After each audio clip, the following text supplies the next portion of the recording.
So yeah, I love that Barnett was so good at the testimony that Boeing's lawyers were like, objection, he remembers too much. He knows too much. They're saying too many facts right now. And without it's making looking, me uncomfortable. And we're going to have to kill him. And they're like, actually strike that last part from the testimony.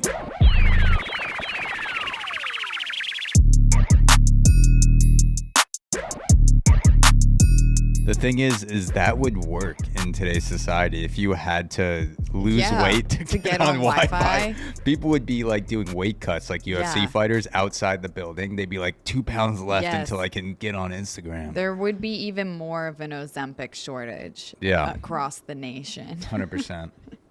Yeah. And all of the, like suddenly your boss is like super thin. Yeah. I'm like, you're hoarding all of the Ozempic. Yeah. You found a dealer, didn't you? Yeah. You have a plug. That they do. That's a weird thing that there are Ozempic dealers in New York City that are just on the corner with syringes in their jackets. Couple pens. Ready to sling. Yeah. Slinging that Z. Slinging that Oz. That's what we called it last time. We talked about slinging that OZ, that wizard. Yeah. That wizard of OZ. Yeah. It's about to blizzard in this Ozzy bitch. Yes. You think they call it that Osborne? It should be. If it's not, I liked the name that you came up with. Yeah. Slinging. I'm not good at the names.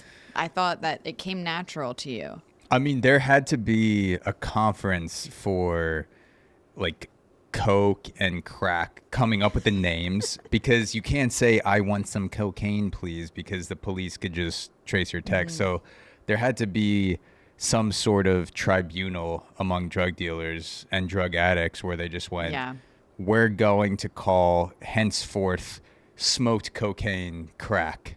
And that's how you'll refer to it in text. And then when the police catch on, we'll call it Crizzle. Yeah. And then we'll just keep changing We'll never know to stay ahead the of the real curve. origin. There's got to be a history book somewhere that lets me know the origin of crack. Oh, 100% there's I read a book a while ago. It was about the crack cocaine epidemic with the CIA involvement and how the CIA essentially allowed crack and even spurred the infiltration of crack into LA, Chicago, the inner cities in order to fund the Nicaraguan Contras. Who did that? Which president? Wasn't that Reagan? I forget which president it was. I shouldn't be talking about history, but I think that neither should I. That man was up to no good. Neither should I. I feel like I read a book and I retain about 7% of it, and then it just keeps going down the further I get away. But I do remember reading a book about the CIA Contras and how the CIA basically funded the crack cocaine epidemic, and they got a lot of drug dealers rich, and then there was a whole ton of shit that went down that I eventually want to talk to someone about that scandal. But you can read about the history of crack, And I'm on crack. Yeah. I'm a crackhead, highly functioning. Yeah. No, you do the perfect drug for podcast editing. Yeah. Because you're just, whether it's 2 a.m. or 4 p.m., you are just adding filters, you're splicing shit. Client emails at 3:30 a.m., you're like, I'm up anyway, I don't give a shit. Stop. And then once the episode is delivered, then you can crash and take a nap until it's time to re-up. It's a very serious operation. Would you ever smoke crack if you had the opportunity? No, I don't think so. Not at this point. I think I would have in the past. Yeah. Just to test it out. For sure. If I was drunk before the age of 25 and someone had crack, yes. I would have tried to smoke it because that's how I tried every other drug. I don't know if I would have tried it. I just think sometimes people accidentally smoke crack because you smoke. I mean, I was smoking a lot of weed growing up, drinking a lot of drinks. That if somebody placed crack in my hand and I also had a lighter in my other hand, there's a strong possibility that I would have smoked that crack. I've watched too much Succession to accidentally smoke crack because now I know what it looks like. Like a little rock, right? It's a little glass pipe, like cigarette-y. Oh, I know. I know crack is like the thin glass pipe, and then meth has the bulb. on the end of it. So I could see if someone offered you something and you don't know what a glass pipe is. Like you're just thinking it's like a one hitter of weed or something, but you don't smell weed. Like, and you hit it and you're like, this gives me much more energy than ganja usually does. You're like, I didn't hang out in the crack crowd, I must say. Yeah. I just wasn't around them. I missed out on that part of my life. No, yeah, I never ran into it, but I certainly would have tried it, because I think that's the biggest lie about just the war on drugs, is that weed is a gateway drug. It's alcohol. It's not. Alcohol. Yeah. Every drug I've tried has been because I've been 7 drinks deep. Yep. And someone's like, I have Molly, I have Coke, I have fucking like, you know, I'm smoking this crack one hitter. What at PCP, whatever it is, I would try it if I was drunk enough. Yeah. But if I was high, I would be paranoid about a bad reaction. So it's actually like the reverse gateway. Yeah, I think that's why I didn't do other drugs, was because I started smoking weed. That was like the first drug aside from alcohol that I did. Yeah. And that was fun, but it also made me anxious at times. And so that alone made me fear trying anything else.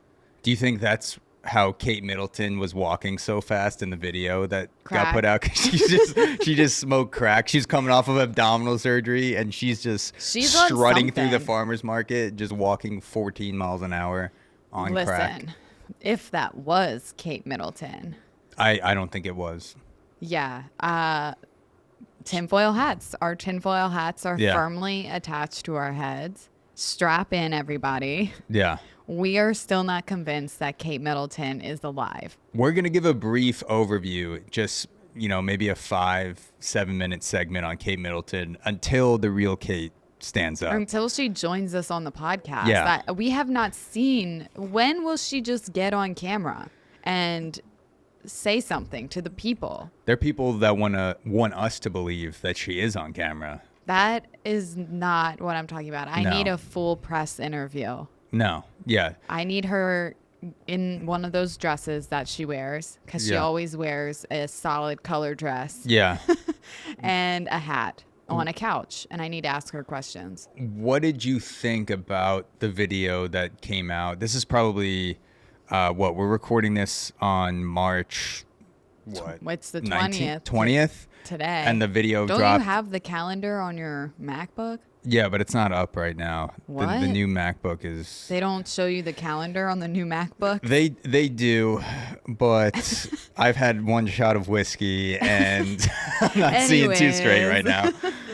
But it's March 20th. The video dropped, probably 2 days ago? Yesterday or the day before? Yeah, let's say March 18th of Kate Middleton and Prince William allegedly walking through the farmer's market somewhere in the UK. That's the first red flag. Yeah. The first red flag is that they don't go to farmers markets. Yeah, they don't. They don't shop for themselves. They don't associate with peasants. No. Not they associate with peasants when they're coming down from the throne to meet them, but they don't participate in peasant activity. And it's also just weird. So if you guys are confused, you need to go back and listen to the last episode. Yeah. Because I took everybody on a journey about where the hell Kate Middleton is. 100%. We still don't know. But this photo dropped, or this video, it's another grainy video shot from maybe a car in a parking lot that sees what they believe is Prince William and Princess Kate walking, leaving a farmer's market. And if that was actually Kate Middleton, given that she's been missing for a long time now and people are going crazy over it, do you not think that there would have been people? Because there were people in the background of that video. They're at a public farmer's market, allegedly. There would have been people being like, oh my God, that's Kate Middleton and Prince William. Their heads would have turned. Yeah, there would have been heads turning, maybe some other videos in the background. Like, there was none of that because that was not Kate Middleton. I don't even think it was William. I can't tell because he's wearing a hat, but I wouldn't be surprised. It's just another couple that happens to look like them. Yeah, they're both. Prince William could be okay. Kate Middleton, she's gone. We'll just have to accept that. But William is being held somewhere, and he had a body double come out in a hat and a trench coat. Whoever was walking through that video, Kate Middleton looked younger, taller, thinner, which is after surgery. Yeah, you definitely lose some weight. But you don't, unless she got that new surgery where they make you taller, they like add an extra 5 inches of calf bone. Yeah, can you imagine? She flew to Turkey to get one of those sketchy rejuvenation extension. Yeah, exactly. Yeah, she's not that tall, because if you look at pictures of her in heels that she's legitimately next to Prince William, she's still short and shorter than Prince William. In that video, she's wearing sneakers and she's maybe a few inches shorter than him. Yeah. And he's also in sneakers. So how did she get taller? Yeah, that's the question. Did you know that there's a Kate Middleton lookalike? Oh, there has to be. People make careers off of that. She does. Her name is Heidi. Just search Heidi Kate Middleton lookalike. Kate Middleton. And quite honestly, they look the same. I wouldn't know who's who. Yeah. I can barely tell them apart. Kate still looks a little bit better. Yeah, no, she looks the facial structure is very similar.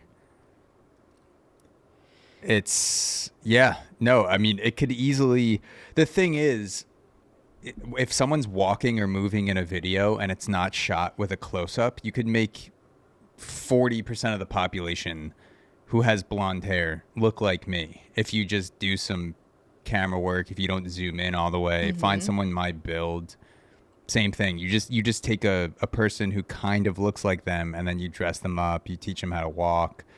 I feel like it's all vibe, it's all body language, and then you can take care of the rest.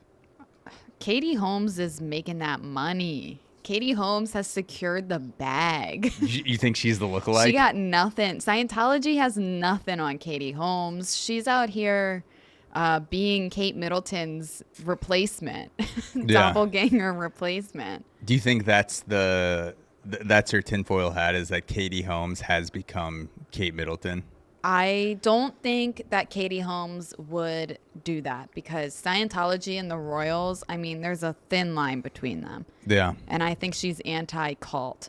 Well, But she would accept a bag to pretend to be She her. was Hollywood royalty for a little bit when she was married to Tom Cruise. So what if she just has that royal fervor in her where she's like, I'll take any opportunity to get myself back into any type of royal situation?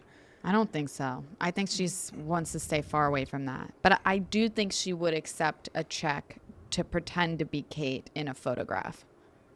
How much do you think Katie 100, Holmes? $100,000 at least. Just for a picture. I think Katie Holmes is worth like probably $50 million. I don't think she'd even. One photo? Katie Holmes net worth. Unless she was really struggling. This is $25 million. I think she's probably at more like $50 million. I don't think she would even balk at an offer for something like this unless it was $1 million. Okay. I think she'd do a photo for $1 million. I don't know. I'm just a little peasant. I'm just a little poor person. I have no money. I'm just a little fly on the wall, and I have no. Help me! I'm poor. I need change. I don't know what the running rate is for impersonating Kate Middleton in a global scandal. I wish I did. What if like I walked out of this studio, and then there was a homeless guy begging us for change on the street, and he comes up to you and he's like, excuse me, can you spare some change? And you just went back at him and you're like, excuse me, can I spare some change? Oh, look at me, I'm poor. And I'm just like, oh my God, Sam is a savage. It's sad because that is how I feel on the inside sometimes. Oh, look at me, I'm a peasant. When I'm having a bad day, Yeah. It's like, I'm poor too. I do recognize my privilege, but Yeah. No, I have that in me where I'm just like, some days you have a bad day and it's just like, I could use $1 right now as well, sir. Yeah, you look at your checking account. We're in this together, me and you. You've just transferred some from your savings to your checking in order to Venmo a friend, and then someone asks you for change, and you're like, you have no idea. I do feel that way when homeless people ask me for money. It's like, I recognize I'm in a better position than them, but I'm not the one in this city, in New York City. I am not your target, okay? You need to go. You see a man in a suit, go ask him. Not me. Yeah. Not me, just a little queer girl, okay? Me and you both out here getting hate crimed. I mean, maybe the homeless are tied into this Kate and William situation. Maybe William is like a secret American psycho, like Christian Bale's character. Oh, he is. And Kate's He's the British psycho. For years, Kate's just watched him just slice homeless people up in alleys. I wouldn't be surprised. Says nothing, and then they just go home, and then all of a sudden Kate's like, I need to say something. What's that famous Jack the Ripper? Jack the Ripper, yeah. It's William. William the Whipper. Oh. Whipping of all types. William the Whipper just whips the shit out of homeless people. That's wrong. And it just chops them up with a whip, and Kate's like, I have to say something, and that's when she went away. So maybe that's my tinfoil hat theory. So I guess we'll find out more and more as the story progresses. We'll have these either weekly or bi-weekly check-ins. Yeah, because until Kate comes on Breaking Takes. Until either Kate or William comes on Breaking Takes. We'll accept one or the other, ideally both, but what do you think they smell like? I think William he strikes me as one of those royals who brags to people that he doesn't use deodorant, or like he only uses the natural stuff. Like, have you ever met those guys where they're like, yeah, I only use natural deodorant, but they smell them. But they smell like shit. I just right off the bat, he strikes me as a guy who's like, he'd get drunk in a bar and he'd turn to you and just be like, like, that Old Spice shit has so much bad shit in it. I've just been using that natural stuff. And I just turned to him like, William, I'm going to throw up if you don't move 4 seats away from me. So I feel like he smells pretty like sweaty, just natural odor. Damn. I don't think he smells good. How is he going to come on the pod and I think Kate smells immaculate. She does. Because he's a big boy. Unless she's a corpse right now. He's a big boy. Prove me wrong. Might not. I mean, we could, prop her up. The royal family will pay us to do a podcast with her, and they'll just one of those puppets moving her mouth. There'll be a wooden peg on the bottom. Like, look, Kate Middleton did a podcast, guys. Yeah. Hello. As rigor mortis is setting in. Yeah, Alex Cooper from Call Her Daddy just does like a Weekend at Bernie's interview with Kate Middleton. So, how's everything been going? Well, it's been a pleasure walking through the farmer's market with my husband. And yeah, that sounded just like her. Yeah, that was I was her. actually playing a recording of her on my computer. Yeah. Okay. But yeah. So speaking of people who are possibly dead. All right.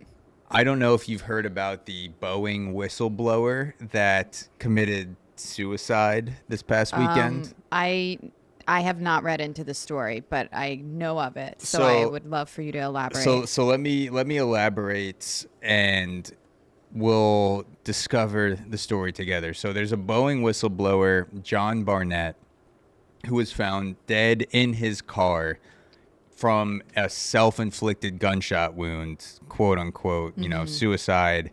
And just as a backstory, before we get into the details, he worked for Boeing for a long time, and he's been coming at Boeing ever since he retired with, you guys do fucked up shit, you don't follow regulations, you're putting people's lives at risk. So there's been a back and forth with John Barnett and Boeing for at least a few years now.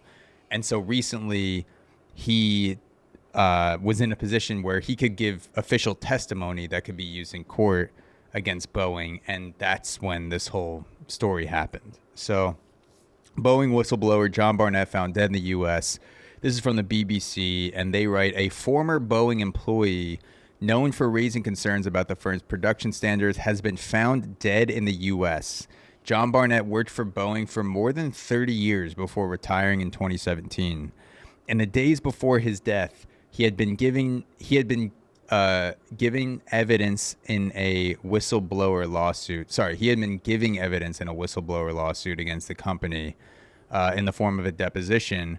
Boeing said it was saddened to hear of Mr. Barnett's passing. Sure. Yeah, sure. Just like William was sad to hear of Kate's disappearance. Yeah, exactly. So sad. The Charleston County coroner confirmed his death to the BBC on Monday. It said the 62-year-old man had died from, quote, self-inflicted wounds on March 9th, and the police were investigating. Mr. Barnett had worked for the U.S. plane giant for 3 decades, until his retirement in 2017 on health grounds. In 2019, Mr. Barnett told the BBC that under-pressure workers had been deliberately fitting substandard parts to aircrafts on the production line. He also said he had uncovered serious problems with oxygen systems, which could mean 1 in 4 breathing masks would not even work in an emergency. He also said in some cases, substandard parts had been removed from scrap bins and fitted to planes that were being built to prevent delays on the production line. So, yeah, it makes sense that sometimes, people who have been waiting for decades to expose corruption kill themselves with no history of depression before they can finish sharing the evidence. This is just something that happens, and we all have to accept it, that this guy just out of nowhere had been gathering 30 years of experience and evidence. And right when he gets his chance, he's like, fuck it, I'm going to blow my head off in my car. This just makes total sense. Yeah, that doesn't make a lot of sense at all. Yeah. Wow. Yeah. I'm scared. I mean, you fly a lot. You were just flying the other weekend. Yeah, no, I just hope for the best. Every time I'm on a plane, I just simply hope for the best. Yeah, I don't know what this comes from in my mental state, but like I'll get to a point where I just sort of zone out about human life, including my own. Like I'll get into a state on the plane where I'll be on the verge of a panic attack, but then something happens where I've just learned, like this learned reaction where I'm like, no, life doesn't matter. That's what me. What happens happens. If we go down, we go down. And I just look at the people around me, and I just, I put on my headphones and I start the Devil Wears Prada, and I'm like, fuck it. Like, if we go down. I'm the same way. No, me too. I don't usually actually panic about flying. I don't have a fear of flying, but I am aware of these disasters, especially these days. It's all over the news, like these emergency landings.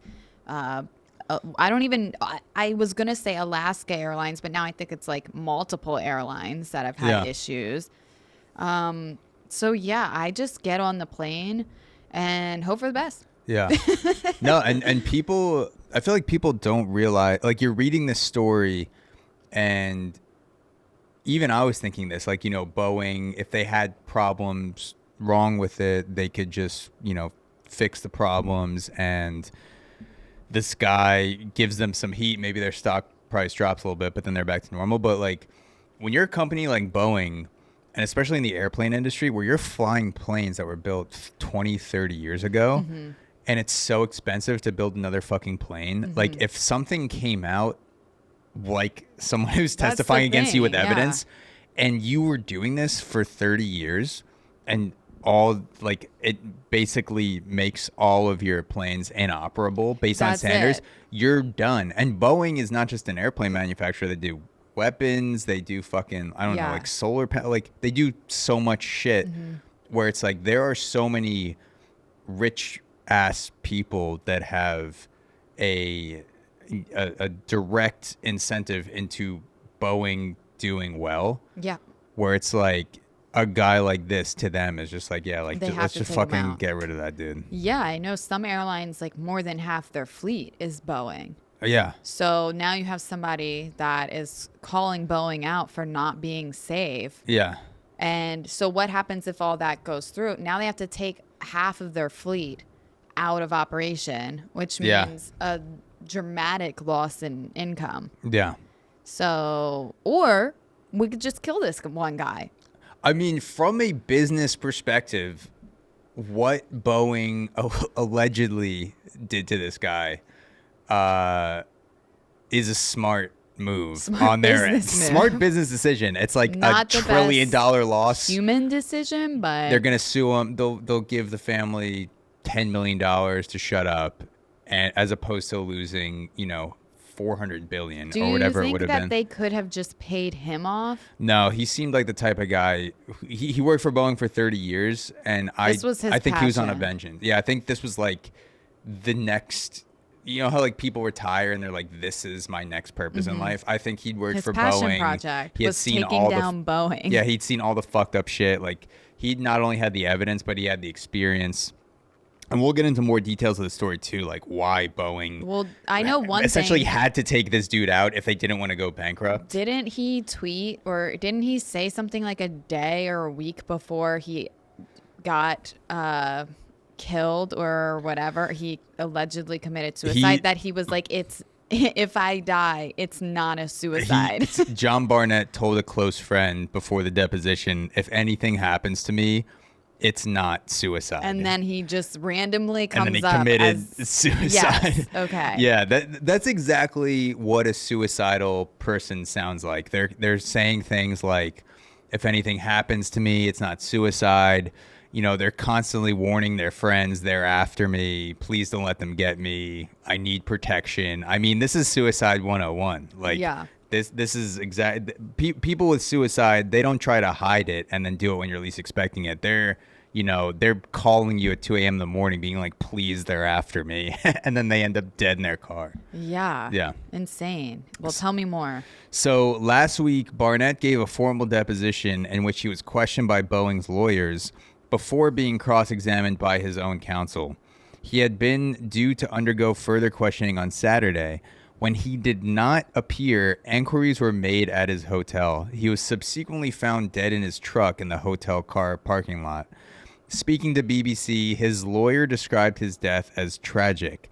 In a statement, Boeing said, quote, "We are saddened by Mr. Barnett's passing, and our thoughts are with his family and friends." Like, wow. How hard? Thank you, Boeing. How hard do you think the CEO of Boeing was cackling when he wrote that press release? Like, he's just like, "We are saddened." It wasn't him. It was like some intern that now has blood on their hands. Yeah. They fucked up. They not only killed this man, they ruined some poor intern's life now. Oh yeah. When a company like this, allegedly commits an execution to save their company, they don't tie it back to the CEO. No. They have in-betweens. I do think the CEO ultimately had to approve the messaging, but like in terms of who handled it, they'll never be able to tie this back to any higher ups in Boeing or any of the main investors for sure. That's the plan. Yeah.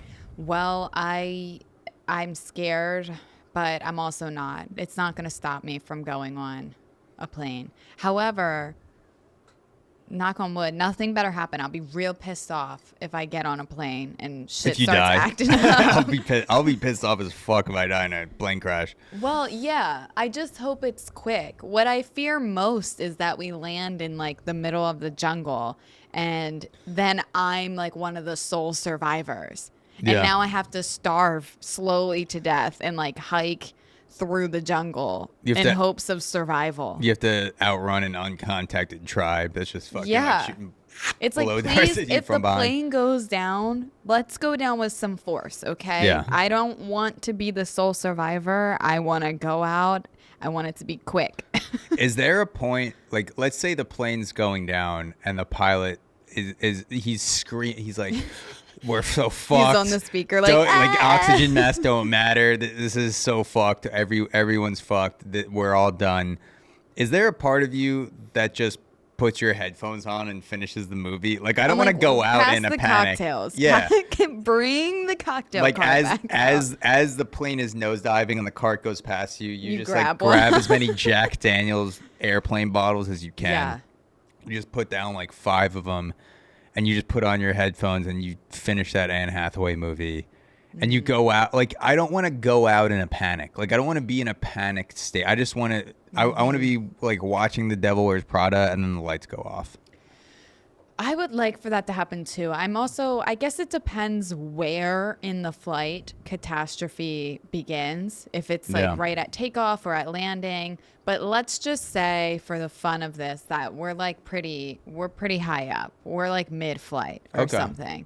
Cruising altitude. Yeah. How long does it take for the plane to like hit ground or water? Whatever. Not long enough for you to scream all the way down. Is it like 10 seconds? Is it 30 seconds? Like, I have no idea. So I'm like wondering how long. I don't know if anyone's ever been alive to tell me this. If you've ever died in a plane crash, send us a DM on Breaking Taste. Because I want to know, like just how many seconds is it before like, oh my God, shit's happening, and then impact. Well, here's the thing.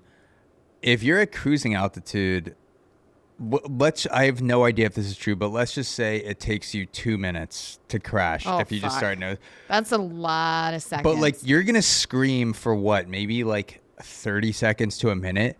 And then after a minute, your body starts to adjust to the feeling of falling. Because I went skydiving, and that's like the fastest you can fall. Well, hopefully you're not upside down as well. There's been I've seen some horrible, what's that Alaskan Airlines one where Flight with Denzel? They were flying, no, isn't that snakes on a plane? Somebody get these motherfucking I'm talking about snakes off this motherfucking plane. real flight was flying to like Seattle. I mean, Denzel would take offense to that, but I get what you're saying. Okay, well, Denzel can call me, but no, there was one where an Alaskan Airlines went like completely inverted, and they were upside down. Really? And then they crashed survived? No, they did not. So where's Denzel when you need him? They crashed into the ocean. Yeah. But yeah, so you would hope that you wouldn't be upside down, because that's not fun either. No. Maybe one loop-de-loop, but I don't want to be upside down the whole time. Well, that's why you buckle in, so the upside down doesn't interrupt your movie. Zach, and then you just pancake to the top of the plane. Yeah. I have to, unless you, so let's take turning upside down out of the equation. Let's say you're falling and it takes you 2 minutes to die. After a minute, like, you're almost like a baby where you're crying and like you're looking for an adult to acknowledge scared. you, and then like when no one acknowledges you, you're just like, I guess I'm just. We're all just scared babies shitting our pants. And you're looking around, and then you have a minute before you crash where you're just like, all right, we're crashing. Everybody holds hands. I'm used to the falling feeling, so it's not like a surprise anymore. Yeah. Then it's like, do I rip a shot of Jack? Do I light up a cigarette? Do I bang a stewardess? Do I do all three? You have time. Oh, a minute's plenty of time. You can't. Is that cheating? You can't get hard when you are thinking you're about to die, or maybe you are because your body just like is so excited with like fear. Yeah. I mean, I don't know.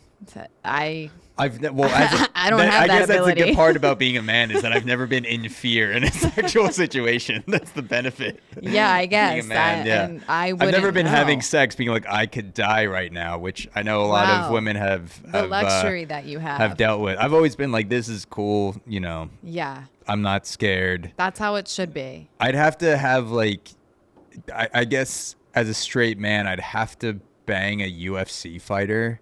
Or just like someone who could just like beat the shit out of a wild animal. Yeah. You have to participate in bestiality. Yeah, either a wild animal or a female scared. UFC fighter. Yeah. Yeah. Someone who could instill the fear of God into me right before I can get hard, to see, can I get hard while I'm afraid? Or would that even induce some sort of fear reaction into me? Super boner. Who knows? Yeah, where like my brain's trying to distract me from the fact that my life's gonna end, so it's just like funneling all the blood to my lower regions. Maybe. Who knows? Maybe. I hope you don't find out. But if you do, let me know. Is that cheating if you think you're going to die and you're in a relationship, you have 2 minutes to live, and you're just like, fuck it, let's just bang one out? No. I don't strongly think that is believe that's not cheating. I don't think so either. I think if you die, like, you can't cheat if you know you're going to die within 10 minutes. Correct. All things go at that point. Yeah. Green lights everywhere. if my girlfriend was like, I'm going to die in 10 minutes and there's nothing you can do about it, and there's also someone here that is attractive, I'd be like, you're just doing yourself a disservice by even letting me know. By get off the phone. Time. Yeah. What are you doing? I can't do shit. This guy can, but. Yeah. No, I mean, but yeah, back to the flight. It's. Yeah, back to. But sorry, I'm killed himself. Trying to not think about what I would do in the last 2 minutes of my life. Who I would do. No, I'm just kidding. Yeah. But no. That'll be next episode. If I was on that flight. Yeah, I think at first I'd be scared, but then I'd find peace.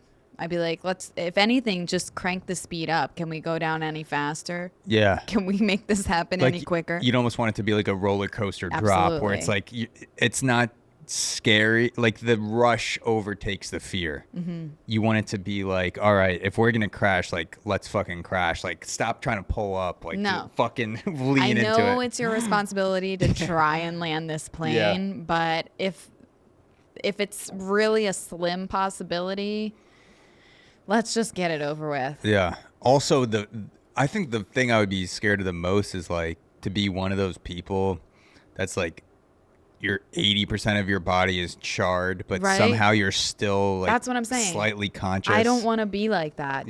I want to die. Yeah.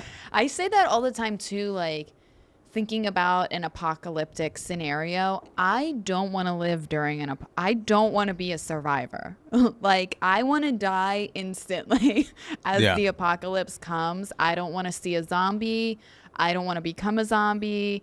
I would just like to get wiped out right away, because why do I want to fight for my life? For what life? Yeah.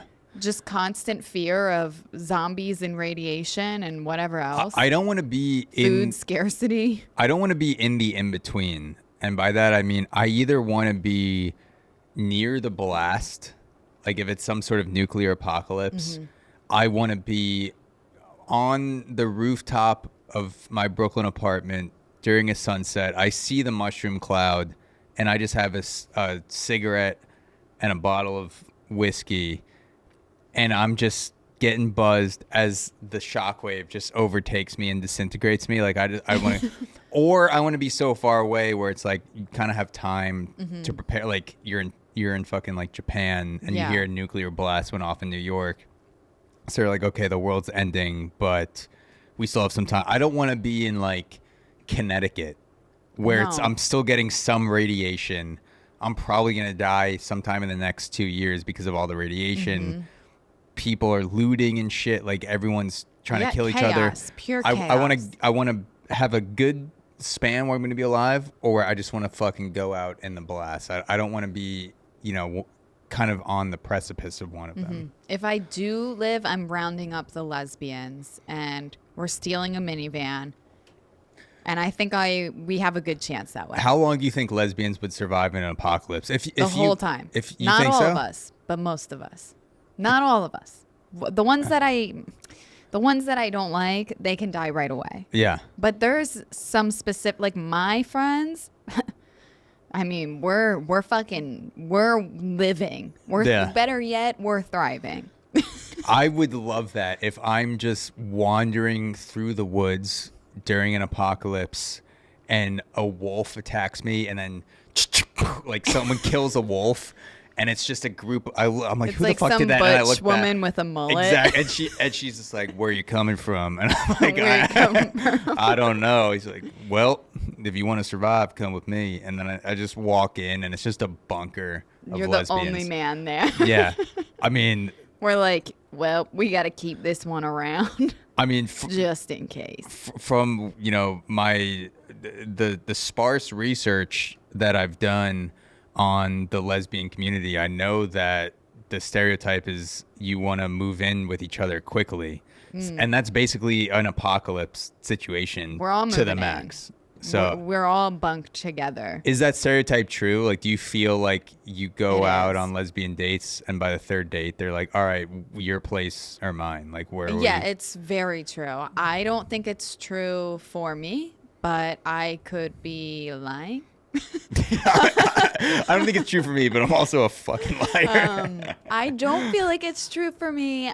But you know, when you're young, I feel like things do happen fast. I will say when Demi and I got together, I very purposely wanted to pace things, and we dated for 3 months before we put labels on things and proceeded. So that was very intentional. But yeah, I would say all of my friends that are lesbians, every single one of them, I've watched them like immerse themselves into another person, like from the date one.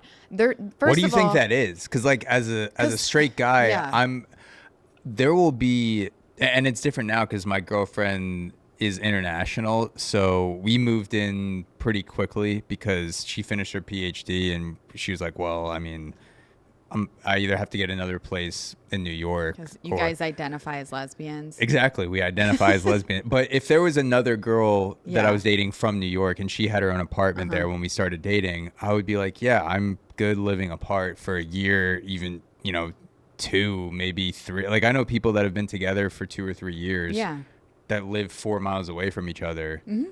And I think it's better that way. And I'm just like, yeah, this is fine. Like, so what do you think that urge is to move in very quickly?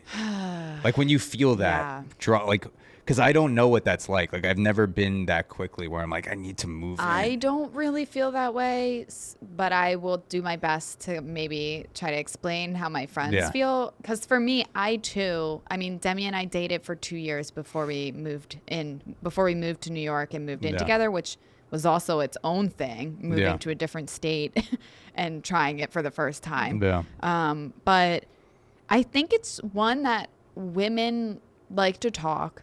So together, like becomes a very safe space, or at least it's perceived as a safe space to talk and get to know someone and be curious. And that can go on. I mean, I've known friends that have gone on dates that lasted like 3 days. Like I call them like one friend who I won't name. Bunker lesbians? Yeah, they are my apocalypse lesbians. They're my bunker lesbians. Apocalypse lesbians. But I just call it. I will literally. She'll be like, Sam, I'm going on a date with so and so, 7:00 on Friday. I'll text her on like Saturday. I'm like, how did it go? She's like, oh, I'm actually like still with her. I'm like, so you're on a lesbian bender right now? Yeah. So I love that. I think bender. It's just that. One, obviously sex is involved at some point. You're not hanging out for days if that's not a part of it. So I'm sure that's a perk. Just the conversation, a friendship. It's like a fun little sleepaway. I think that's what it is. And then the U-hauling, when they move in, it's just their brain is literally confused. They think they're just having a fun little, like, ooh, my new best friend. Like, look at this shiny new thing. Yeah. And then they move in, and it's like, you guys actually aren't compatible. But I think women can get attached, we're very empathetic. So we can see, like when I think about some of my exes, they weren't that great. Yeah. But I constantly, while I was with them, like saw the best in them. So I think that's what it is, that when you meet someone new, you immediately see all the great things about them. You're also getting laid. Yeah. That's cool.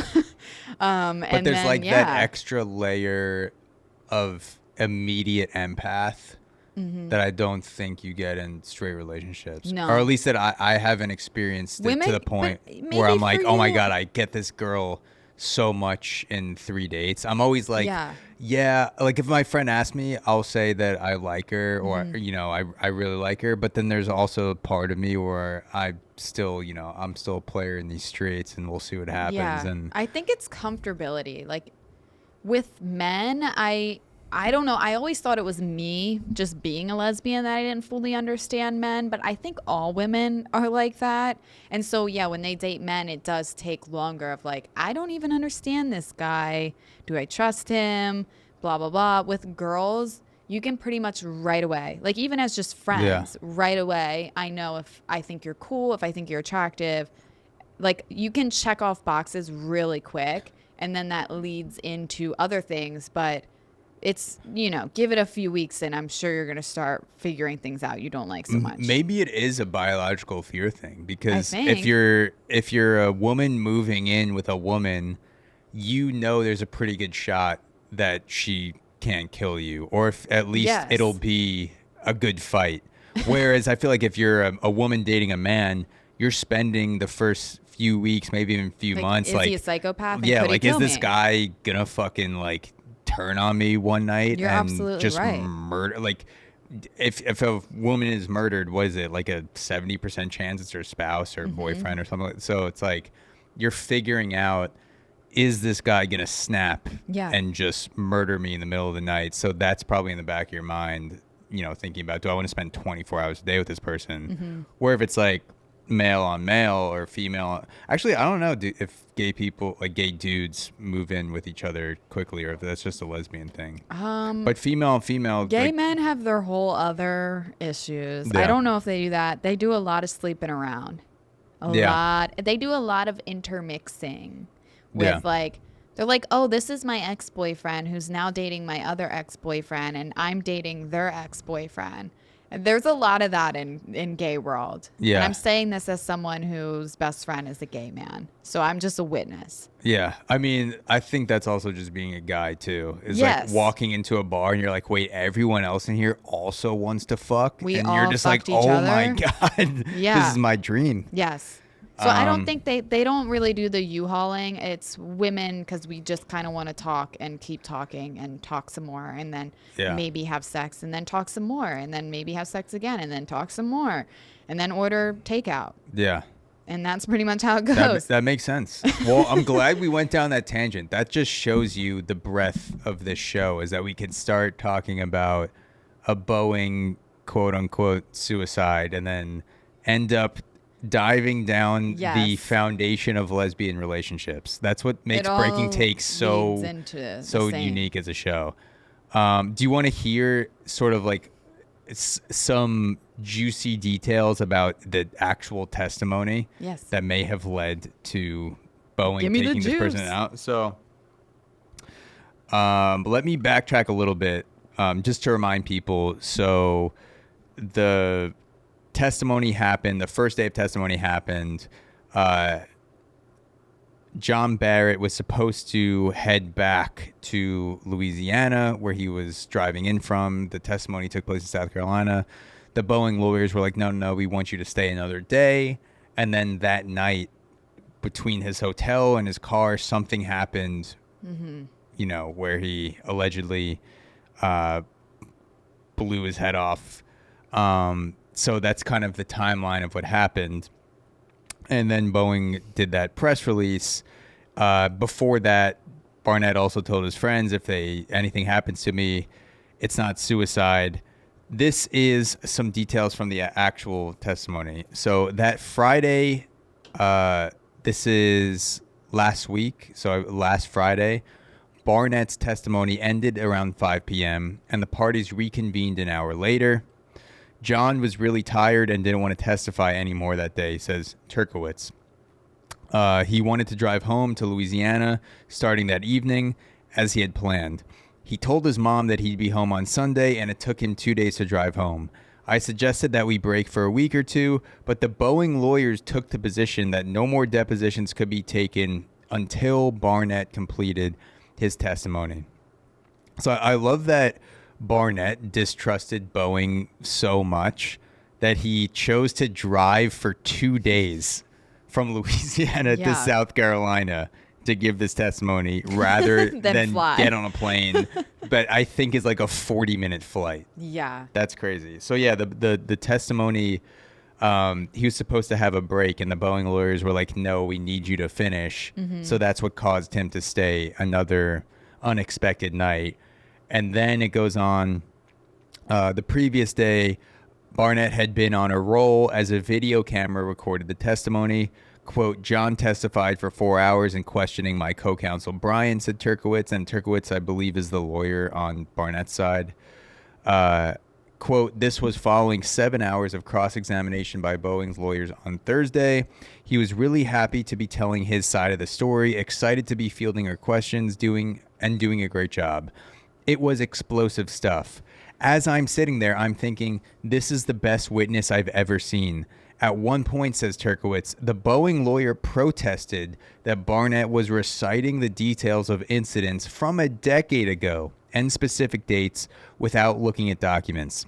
Wow. As Turkowitz recalls the exchange, Barnett fired back, quote, I know these documents inside out. I've had to live it. So, yeah, I love that Barnett was so good at the testimony that Boeing's lawyers were like, objection. He remembers too much. He knows too much. They're saying too many facts right now. And without it's making looking, me uncomfortable. And we're going to have to kill him. And they're like, actually strike that last part from the testimony. I would say that aside from Jeffrey Epstein, this is those two, this guy, the Boeing whistleblower, and Jeffrey Epstein are probably the most clear cases of like a hitman or like a faked suicide. Yeah, literally, he's just spitting fire in the testimony. Yeah. Like, he probably said shit that was so daunting and so just damning for Boeing that not only did the lawyers protest in the meeting, in the testimony, they didn't even object to what he was saying. They were like, this is too true. Just too much. This is too true. And then, like, they probably were on the phone to someone in Boeing, the higher ups, where they're just like, if this guy, if he finishes his testimony, we're so fucked. Like, this is unbelievable what this guy's saying. And then someone allegedly at, higher up at Boeing made a call and was like, can we take care of this? And then some guy was like, yeah, we can take care of it. I'm not going to give you any details because, you want to be, you don't want to be connected to this. You want to have plausible deniability. And then Boeing CEO hung up the phone. The next day, this dude, quote unquote, blows his head off in his car, who was supposed to drive home that night. But then the Boeing lawyers were like, actually, can you stay one more night? So we can kill you. They're like, wait, what did you say? And he's like, sorry. Inside thought. To give some more testimony, yeah. It is crazy. Like, I feel bad for anyone they've worked so hard. I'm imagining somebody that's worked so hard. They've gone to therapy. They're trying to get over their fear of flying. They're getting there. And then, like, this shit happens. Yeah. And it's like all that progress. I'm never flying again. They're never flying again. Yeah. They're terrified. I also love how, like, there are a lot of people in the mainstream media that will be like, fuck Putin. He kills his political opponents. He slaughters his political opponents and makes it look like suicide. And then the guy testifying against Boeing, kills himself. And then 80% of the mainstream media outlets in the U.S. are like, oh, it's such a shame that he was found dead. And it's like, we do the same bullshit that we talk shit about Putin for, but it's the same shit in a different way. Like, we aren't any better than Putin. No. Putin's just open about it. He, like, even makes fun of it. We're like, oh, yeah, we'd never, like, do what Putin's doing. And then we'll just, quietly kill one of the, the main testifier from the biggest case in the last decade against possibly ever against a aviation company. Yes. And another thing that you had said originally was that Boeing was using scrap parts for the production line. I'm all about reduce, reuse, recycle. Except when it comes to the giant fucking plane that's carrying, and by scrap, carrying like 100 innocent individuals. And by scrap, these weren't like parts that were sort of like recycled to go back on the plane. These were like, oh, these don't work. Let's throw these out. And then they're like, actually, guys, we have to be realistic when yeah. it comes to recycling at this point. Yeah. Okay, we can't do that. And if that's the stuff that got out and they were okay with it, imagine the shit that he said that didn't get reported, where they're like, we need to take this guy out. Yeah, using scrap bad. parts is pretty fucking bad. Like parts that you deem don't work, and you're just like, yeah, we'll just throw it on the wing. we'll find a spot patchwork. for it. Yeah, totally feel comfortable with a plane made out of patchwork parts. So yeah, that's where we're at right now. And I mean, if this follows the same route of Epstein, there will be some investigative journalists that follow it, but there won't be, I imagine, a lot of follow-up. This whole thing is just an act. It's going to get pushed under the rug. It's to discourage other people like this guy who have worked for Boeing to come forward and basically sending a message like, you talk against us, we'll take you out. The ironic thing is Boeing's mission statement, I looked this up because I was curious what it was. Boeing's mission statement is, let's do things right the first time, every time. That's Boeing's mission statement. They're like, and we stand by it. We killed the man. Yeah. We did it right. I was going to say, do you think Boeing CEO said that to the assassin that he hired? He's like, let's do this right the first time. Yeah. So we don't have to do this again. Very possible. So RIP to that man. Yeah. You tried to do something good. And honestly, you kind of did. But you did also make a lot of people afraid of flying again. Yeah. And your death did help us understand lesbian relationships to a deeper level. So that's one positive silver lining. Exactly. So thank you, sir, and may you rest in peace. Yeah.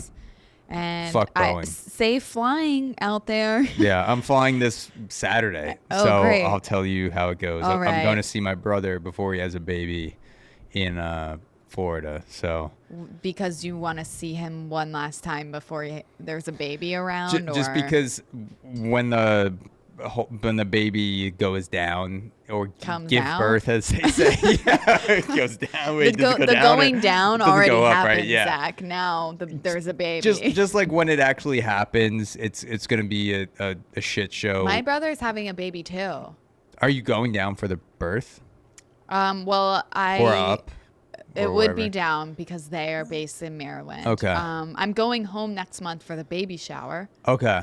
I probably will not be there for the birth, but I'll show up sometime after the baby comes out. So the birth is happening sometime in May. That's going to be a shit show. So I was like, let me just go down and see them before, and then I'll go down and see them sometime this summer once they have a handle. Because like the first 2 months you have a baby, it's just like an absolute shit show. Yeah. So I'm like, it's better to spend time with them before and then see them once they got a handle on it. Because no one wants people there for the birth. Like people that say they do are lying. No one wants like 11 people in an emergency waiting room. It's like a 2 to 3 person maximum. Yeah, exactly. And I'm you're not one of those three. No, it'll be my parents probably, and maybe like her parents, but that's basically it.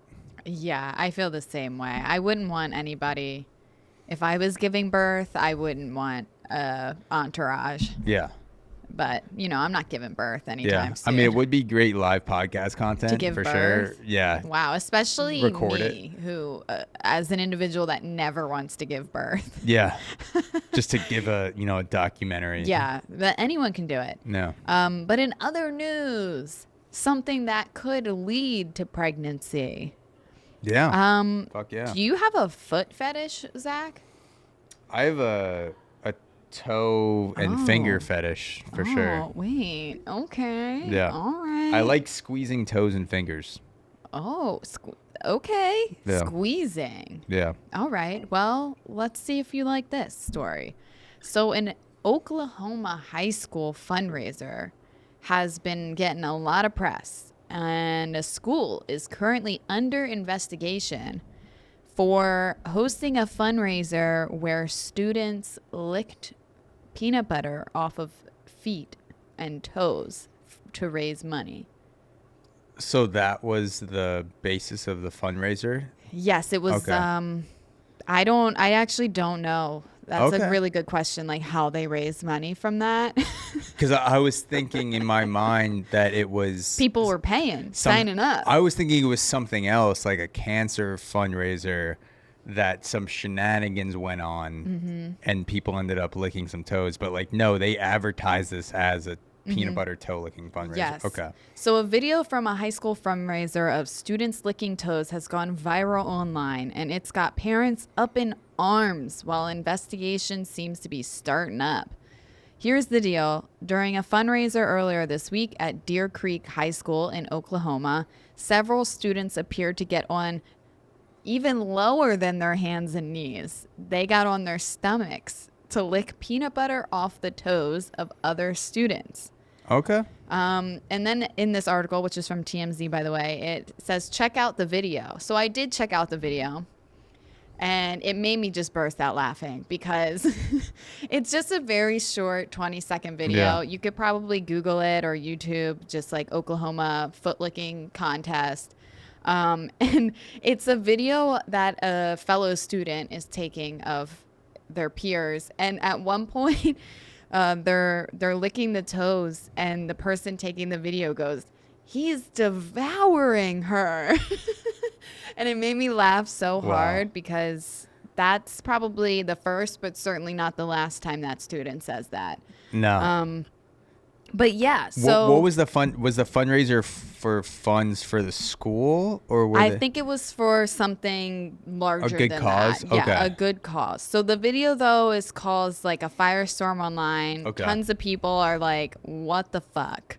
Yeah. And which, fair enough. Among those people upset was actually the Oklahoma State Superintendent, Ryan Walters, who commented on this and said, "This is disgusting. We are cleaning up this filth in Oklahoma schools. Our agency is investigating." Sounds like the Boeing CEO.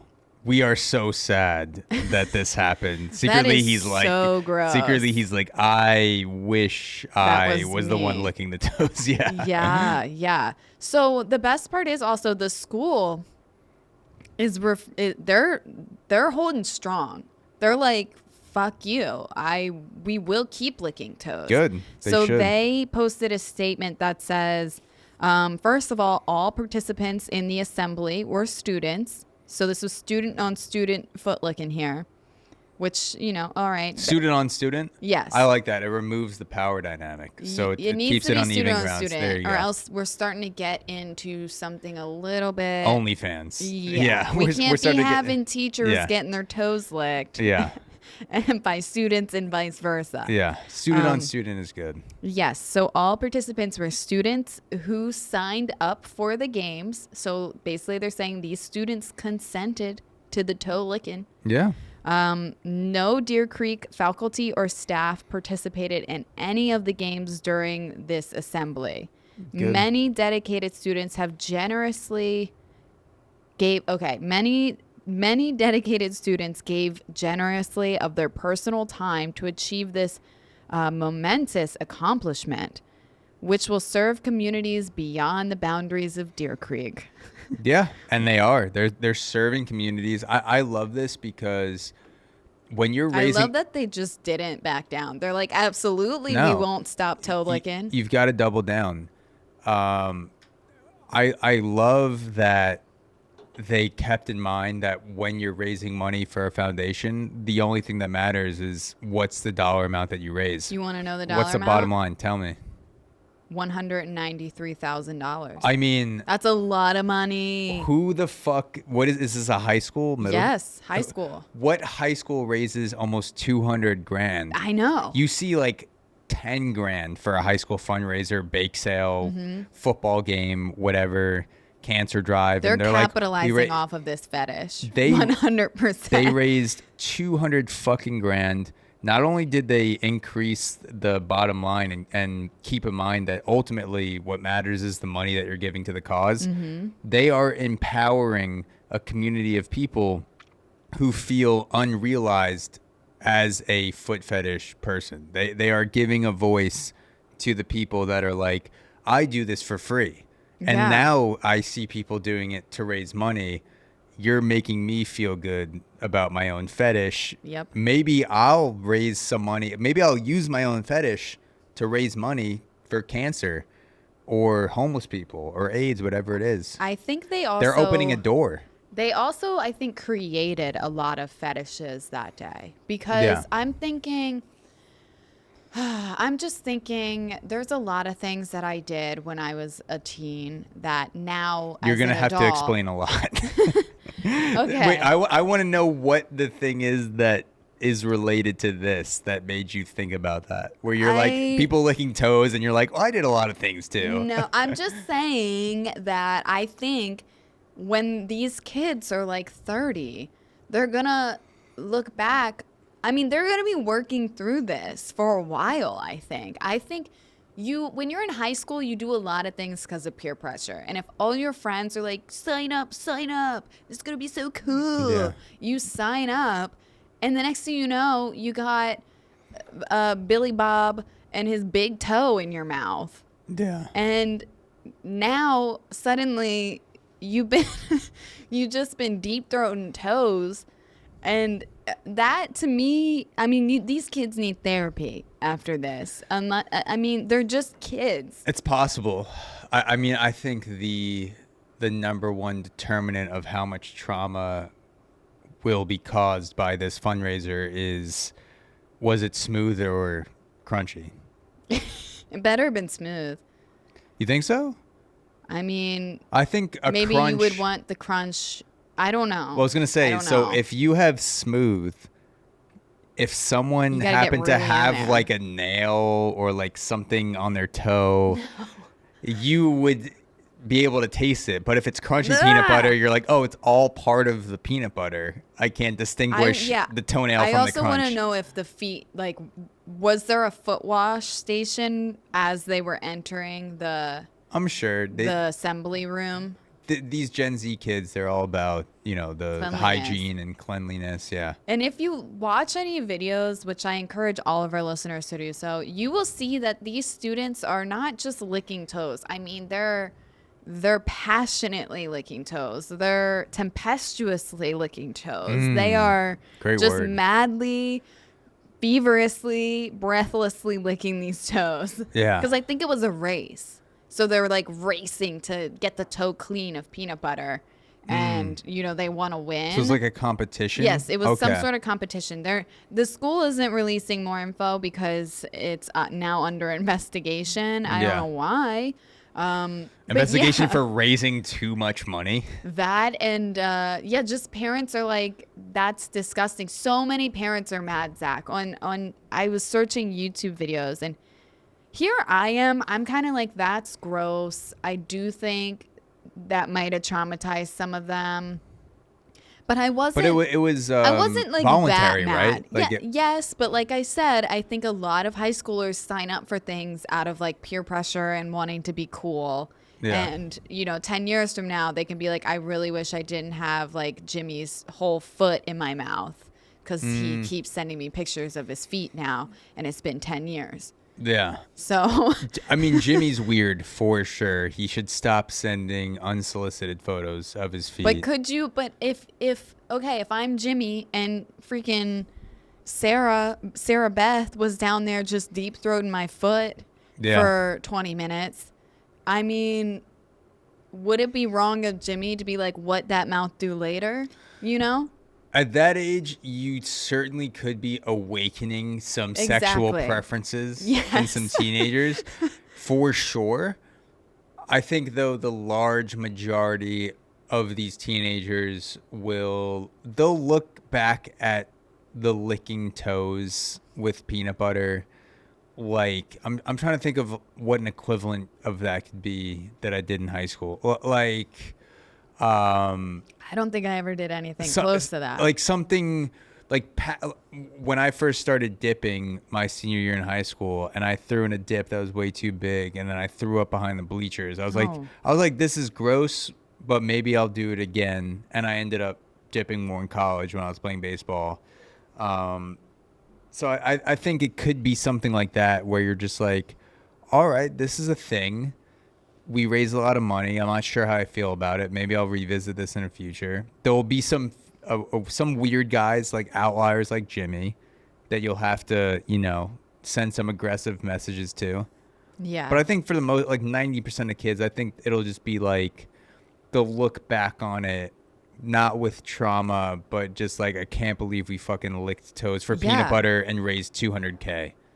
That's crazy. That is crazy. I think some parents were saying, are we teaching kids to just do like anything for money now? Yes, that's what the world's going to come to. Which is a fair argument. I mean, if you're getting like 16-year-olds to deep throat toes, I mean, imagine what they'll do when they're 26 for money. How many subscribers would we have to get on Breaking Takes Premium for you to lick peanut butters off of my toes? What would be the amount where it's like, all right, it's $20K a month, $100K, $5K, like what would be the amount? I need to translate it into dollars. Yeah. So let's say it's $5 a month. Let's say 10,000 people sign up. So we're making $50,000 a month, $25K each. I'll lick your toes right now. All right. I mean, $50,000 a month. I'm ready. ready. Heard it. I'll slurp them up, and I'll do the same to you. While it'll be like a human centipede of toe licking. Yeah, I mean, for $50K a month, I'll throw in a homeless person into that mix too, where like I'm licking a homeless guy's toes, he's licking your toes, you're licking my toes. That's crazy. And we're going into for $50K a month though. Okay, but once, like we do it once, and then we keep $25K each a month. As long as you're the one licking the homeless person's toes. But he's licking yours. He can lick them up. Okay. Okay. What about? Lick them up. For that, I think for $100K a month, I would throw in the homeless person actually. So $50K each. Okay. $100K a month. I'd ask the first homeless guy on the street, like, hey, do you want to lick some peanut butter off some toes? And he'd be like, I was doing that anyway. So I was looking forward to doing that later. Yeah, let's do it. Yeah, no, I would lick your toes for $50K a month, easy, for sure. Yeah. I think I know you, so I know that you shower. Yeah. And so that's a really good start. I also do wash the bottom of my feet. Because since I started doing Muay Thai, you're an evolved man. You're also, if you're in a gym and you're doing Muay Thai or Jiu-Jitsu or whatever, like you're getting other people's sweat and bacteria on the bottoms of your feet. And so you start to realize like, oh shit, this is disgusting. I'm going to get disease in the cracks of my toes. I got to wash that. So not only do I shower, but I also clean I'm Jesus to myself. Yeah. I clean the bottom of my own feet. I would say the hardest thing is not even licking your feet. It's that I don't like peanut butter. I don't like smooth, chunky, creamy. I don't like peanut butter. Do you like peanut butter mixed with things like Reese's? I do. I will.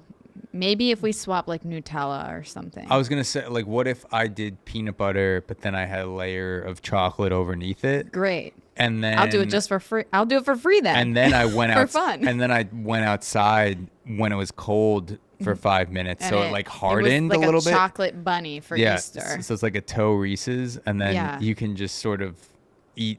Like it sort of just crumbles off my toe, just like fresh out of the freezer. So good. Yeah. I'm just like, my mouth is watering now thinking about it. Yeah. That sounds great. Okay, so subscribe.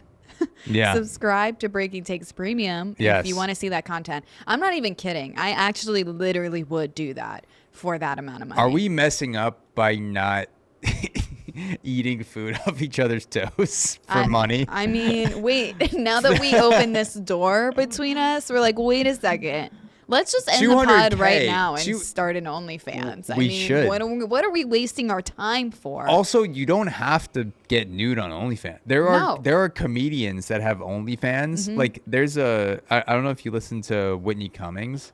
She has an OnlyFans where she just puts jokes and roasts on OnlyFans that she couldn't put on YouTube. So it's like OnlyFans could be the explicit content of your choice. It doesn't have to be nude. Yeah. So we can, whatever explicit culinary experience we feel like providing, we can make that work on OnlyFans. And you guys can DM us suggestions, be like, hey. Whoa, I didn't know we were opening it to suggestions, Zach. We don't want that. They're going to be like, try something else. All right. Well, I'll take that. We can try something, and then you guys can let us know how you feel about it. Yeah. Okay. If you had to pick a food, which one would you pick? If it didn't have to be peanut butter mixed with anything, but it could be like just something on your toes. Anything, yeah. That's hard because, like, yeah, it has to stick to your foot. So that's why peanut butter is, like, a logical option. Or in between the toes, too. You could put, like, a pretzel or something. And you just sort of, like... Yeah. Like, I just layer, like, a charcuterie board on your feet. Yeah. And just start, I lick the mustard. Yeah. Then I nibble on the cheese. Exactly. I'm going to do some ASMR. Yeah. It sounds just like that. I slurp up the pepperoni. I think that prosciutto. Toe food ASMR could be how we hit it big. The worst part is I absolutely know that somebody would pay for this. Yeah. People are like, we don't even need the podcast. Just keep putting up videos of Sam narrating food eating off of your feed and in an ASMR voice. We'll actually give you more money to stop recording the podcast and spend more time eating food off of feet. We've been waiting for you guys to get to this point in your relationship, actually. Yeah. So now we're here, guys. We're here. Start sending in the money and you'll see the action. Yeah. The only question is, will that awaken my lesbian instincts by having you eat food off of my toes? And then I will have to move in.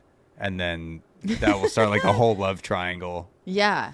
You can bring your girlfriend too. And we'll just start like a love square. A commune. A love square, yeah. A lesbian commune. A lesbian food. It doesn't matter your sexuality. If you just identify with slurping food off of toes, you can pay us per month to, have access to the commune video database. Yeah. Real talk. I mean, all that was real talk. I wasn't fake. It genuinely wasn't. It was the realist. I know I'm hard to believe, but like for real, I was being real. If you had a child and they like come home, they're like, Dad, will you sign this? Like, we're raising money and I'm going to lick toes to raise money. Would you sign it? Would you question anything? Would you be like, what? Would you be like, who came up with this idea? Because that's another thing. I'm like, who came up with this idea? Somewhere the principal of this school who has a serious foot fetish is just like, what's a great idea? Yeah. Making all these kids lick toes. I mean, that makes it 10 times weirder if it was the principal that came up with the idea.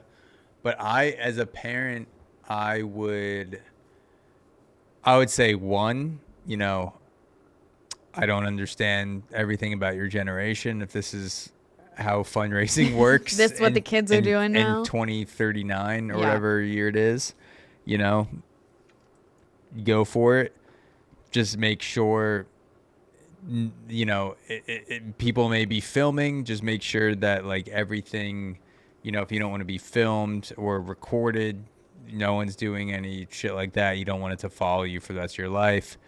You make sure you get a clean set of feet, when people pair up. Yeah, do you get to pair up? Yeah, pair up. We need to ask this serious question. Get a clean foot. You don't want any foot to mouth disease, literally. Yeah. And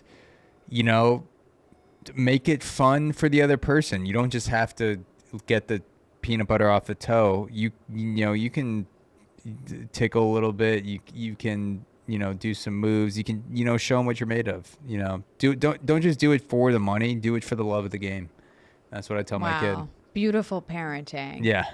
You're gonna be a great dad. Yeah, I can tell. All of our kids in the lesbian commune, just raising them together. Yeah. Aw, that's so beautiful. Yeah. Look at us. I can't wait. Yeah. Well, yeah. I mean, that's kind of all I have on that. It just a lot of parents firmly disagreed with this. Did they say anything and specifically, or was it? They're basically just saying like, first of all, it's disgusting, and they're like, what adult made this? That's my questioning. It's just like, where were the adults in this? I know kids do things all the time, and I don't I'm not surprised with teenagers coming up with an idea to like lick toes, to do something really gross in order to like raise money. I mean, that's been happening since the dawn of time. Like, I'm not surprised by that. It's more like I'm questioning the school. I'm questioning the adults that were like, yeah, that's not a bad idea. You know, I'm questioning that. Yeah. So, yeah, the parents are just basically saying that it's disgusting, it's gross. They're teaching kids to do anything for money now.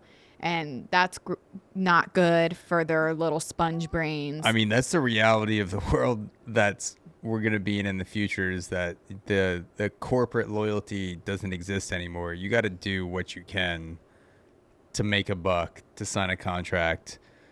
You know, and again, the bottom line, $200K. They raised $200K for this charity. Also, so. It's not even, I guess it's fine, but it's just leading to more questions. Whose idea was it? Thank God we at least know this was student on student action. Yeah. But also like the hygiene, like we needed to make sure that all the participants didn't have athlete's foot or warts or something. I mean, you can exchange disease this way. Yeah, for sure. And I mean, speaking of athletes, peanut butter is also a great pre-workout. You know, it's good for development of the young bone structure to get, you know, some protein in you. So this is also aiding in child development. And if you're an athlete in a high school, you know, it's a great way to prepare for a game or, you know, physical activity if you're going in the weight room right after this. So, you know, 2 for 1 special. Yeah. That's what I think. Yeah. I guess I would also just be concerned because honestly, I do think a lot of adults are disgusting. I think there are more pedophiles around us than we realize. Oh. And so then I'm just thinking like, okay, the kids are innocent, but you know, professor over there, he's filming this and he's going to watch that later. What percentage of Charlie D'Amelio's TikTok views do you think are just pedophiles? A lot. I'm going to say like 30% are just dudes that like watching teenagers dance. Yeah. Wearing skimpy clothing. So, I mean, anytime you have teenagers putting out content, even if it's not sexual, even if it's just like someone riding a skateboard, you're going to get a potential pedo that's like this, you know, here we go. Like Ty posted again this week. Like we're, you know, getting our hands on some content. So that's always a risk. Whatever happened to just like selling candy bars? Back in my day, that didn't move. We sold candy bars. But did it move magazines? Did it move the bottom line? Like if you sold an entire box, what would that be? $100? It did not get us almost $200K. Yeah, they're moving the bottom. Money talks. The kids are money talks. So if you want to be a part of this, move to Oklahoma. If there's going to be pedophiles, you might as well profit off them. I guess so. There's at least $50K pedophile dollars in that fund for sure. Yeah. They're giving up the money. Yeah. I mean, for a good cause. That's what I'm saying. So clearly people were very interested if they made almost $200K. Yeah. Pedo profit. Which means at least $100K of that was from pedophiles. At least. According to my calculations. It could have been from one guy. $100K. The donations are like $5, $20, $10, $100,000 from Rich. Yeah. No. So yeah, just keep an eye on your kids, guys. Just, you know, read those slips that they bring home. Don't just blindly sign off. Yeah. Next thing you know, they could be blindfolded, sucking toes. So be careful out there. Yeah. But on the upside, they will be able to move out of the house because they'll have $200,000 from the college tuition paid off. Exactly. Why even send them to college? Just have them lick some toes and then just send them out into the world. Yeah. That's the world we're living in. It's not quality. It's not preparation. It's not discipline. It's just will people click, and that is the foundation of this exercise. And this, you know, this peanut butter experiment. So money makes the world go round. Money talks. That's right. Yeah. Well, that's all I got. Yeah. Well, thank you guys for tuning in. If you would like bonus episodes where we talk without licking peanut butter off each other's toes, you can subscribe to breakingtakes.supercast.com and also rate us on Apple Podcasts and Spotify. Definitely helps the word get out. And yeah, there's bonus episodes on Breaking Takes Premium. You can suggest topics and questions for the podcast, AMAs. And yeah, the ratings help as always. Ask me anything. AMA, ask me anything. Ask me to do anything. Maybe we should do that too. We need to charge more than $5 a month though, but we'll see how it goes. See, that's the difference between us and this high school is that we are adults. Yeah. And you can ask us to do anything. Yeah. For a price.